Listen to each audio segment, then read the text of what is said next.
Aubrey. Aubrey. So if you're living under a rock and you thought you were going to be done hearing about this Drake and Kendrick beef and we were just going to get some actual songs, you are wrong. Drake has filed another lawsuit against UMG Music Group, claiming that they basically defamed his character because they knew what Kendrick was saying was harmful and they basically plotted on his downfall. And he claimed that they encouraged Kendrick to call him a PDF file and all these type of things.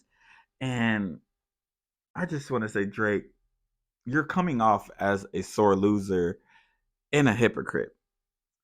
You're coming off as both of those things, and it's honestly insane that you are destroying your reputation, your character. You're destroying everything about your career, your legacy. You're not looking too good. You're not looking too good. You know what I mean? First of all, you claimed you came out and you encouraged Kendrick to call you a PDF file. You encouraged him to say you like young girls. You did this on the Taylor Made freestyle. And not only did you do that, you did it in Pac's voice. You encouraged this man to drop, drop, drop. You encouraged this. You did it. You tunned him on social media. You did all this stuff, all these antics and stuff like that. And now you're just like acting like, oh no, everybody's against me. I'm the victim. No, that is not the case, man. You lost a beef. Many people have lost beefs and bounced back up. Like Meek Mill, he lost his beef and he took it like a champ. I always would have my respect for that. He took it like a champ. You know what I'm saying? He took it like a champ. But Drake, you're a hypocrite. You told him to do these things. You know what I mean? And and it's just crazy. It's just crazy that you're like, he called me a PDF file when you told him to do that. You just didn't think that the song would ring out like that. You didn't think the song would bang. Because I'm going to tell you this. It doesn't matter, even if they had bots, even if they like paid people to play it, if it wasn't a hit, people weren't going to rock with it. The song is a hit. It is a certified banger. You can't accept the fact that somebody made a banger because it's at your cost. You're the one taking it and you don't know how to react because you're so used to everybody like kissing your ass. And that's not happening right now.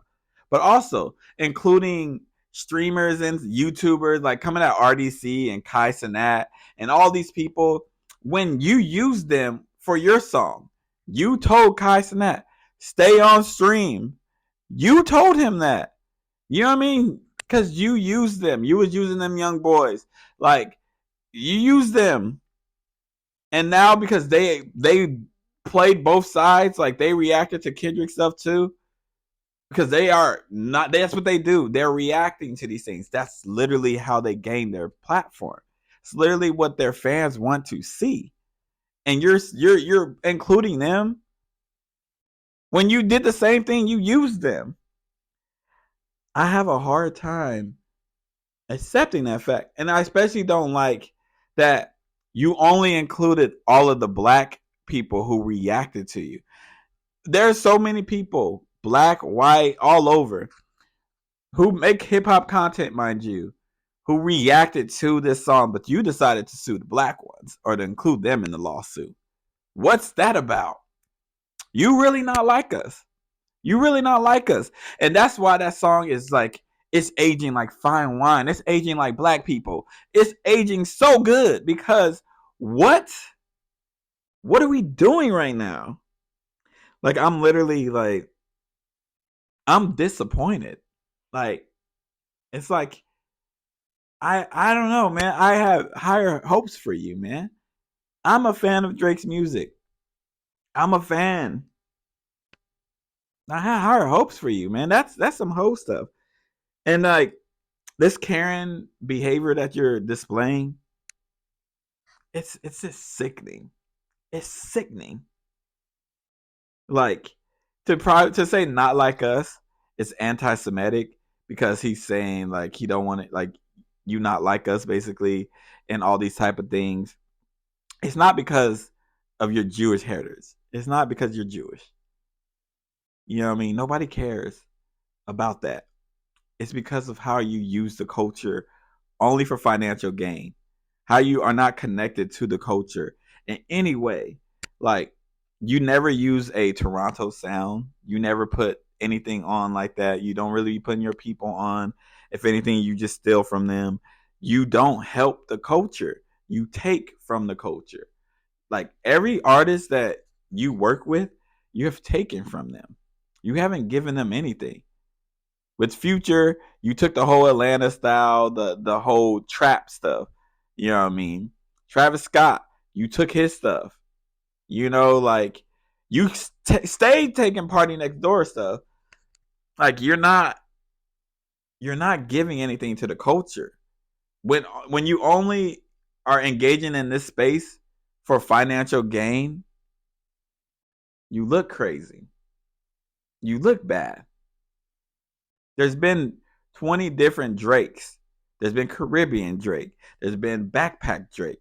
There's been Pop Drake. There's been so many different versions of you. Like, at one point, I thought you was from Houston. At one point, I thought you was from Atlanta. At one point, I thought you was from the islands. I know where you're from, but the sound you were giving. You rep other cities more than you rep your own. Like what Meg say? You be in another people's hood like a bad bitch or something like that. Because that's what you do. It's honestly it's annoying and it's disheartening, man. Like, I don't know how J. Cole was the one who got all the shade, and it should have been Drake. We don't question J. Cole's blackness ever. You want to know why?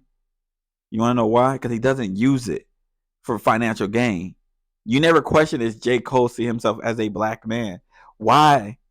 Why is that? He has a white mom too. We don't question it. We question it because the way you act, Drake, your moves, even this lawsuit. And another thing, using lyrics, to me, that's very police type activities. Young Thug literally was in jail because they used lyrics to lock that man up. That's literally was something that got him locked up. His lyrics. Lyrics have been used to lock up black men and women all the time. Like, people can't have an imagination in hip hop because they use the lyrics, they'll use it against you for anything, whether you did the crime or not. And they understand that, like, in movies and all type of stuff, on how something isn't real. Like, you can watch Scarface and realize that's a movie.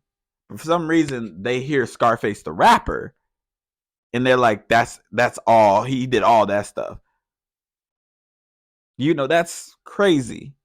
You could watch a whole series of of drug dealers like Snowfall, but then you hear like Jeezy, and y'all think this man is still out here selling bricks. Like, he's the biggest drug dealer. Like he freeway Rick Ross. Like, it's dangerous behavior to do that, Drake.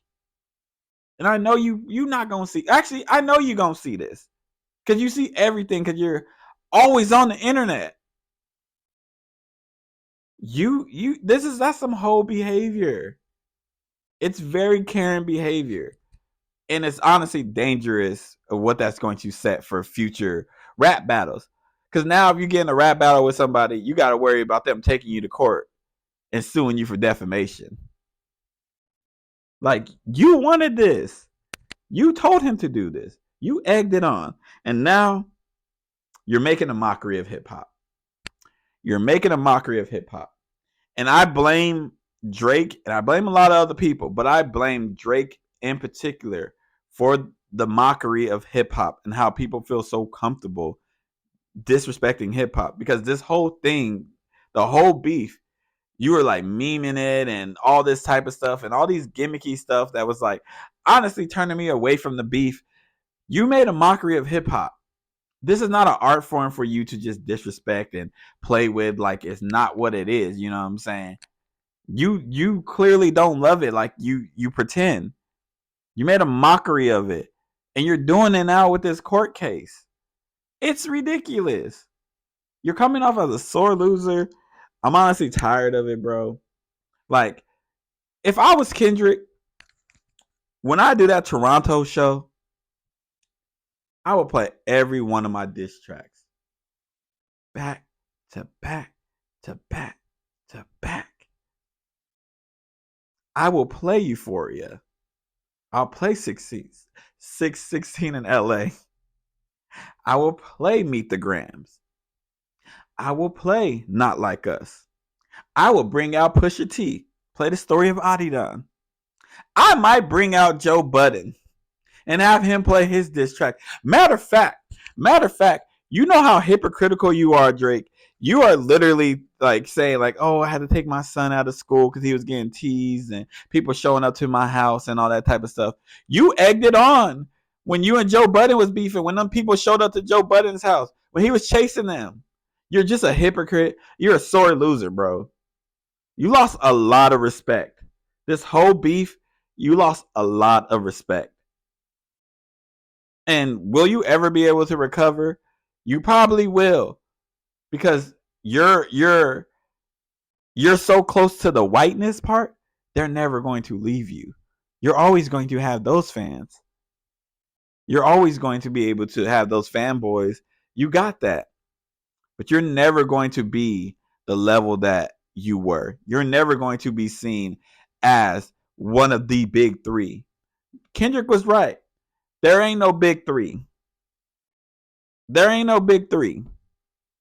And if there was, it's Kendrick, K. Dot, Kung Fu Kenny. There ain't no big three. It's just him.